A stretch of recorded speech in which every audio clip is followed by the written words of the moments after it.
एक राजा था। उसका मंत्री भगवान का भक्त है। कोई भी बात होती तो वह यही कहता कि भगवान की बड़ी कृपा हो गई। एक दिन राजा के बेटे की मृत्यु हो गई।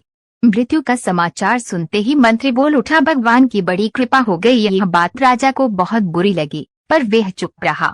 कुछ दिनों बाद राजा की पत्नी की भी मृत्यु हो गई। मंत्री ने कहा, भगवान की बड़ी कृपा हो गई। इस बार भी राजा को गुस्सा आया, मगर चुप रहे।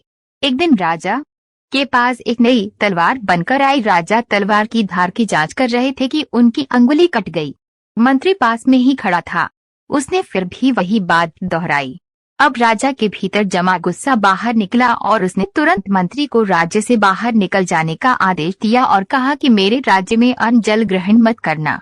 मंत्री बोला, भगवान की बड़ी कृपा हो गई। मंत्री अपने घर पर भी नहीं गया, साथ में कोई वस्तु भी नहीं ली और राज्य के बाहर निकल गया। कुछ दिनों बाद राजा अपने साथियों के साथ शिकार खेलने के लिए जंगल में गए।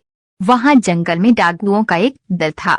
उस दिन काली देवी को एक मनुष्य की बलि देनी थी। संयोग से डाकुओं ने राजा को देख लिया और उन्हें पकड़ कर ले गए। बलि देने से पहले डाकुओं के पुरोहित ने राजा से पूछा, तुम्हारा बेटा जीवित है? राजा बोला, नहीं, वह मर गया। पुरोहित ने कहा कि इसका तो हृदय जला हुआ है।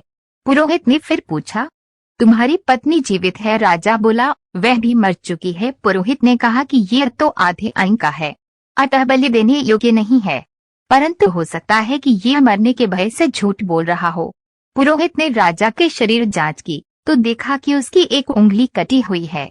पुरोहित बोला, अरे, इसका तो अंग भंग है, बलि के योग्य नहीं है, अतः इसे छोड़ दो। इस तरह डाकुओं ने राजा को छोड़ दिया।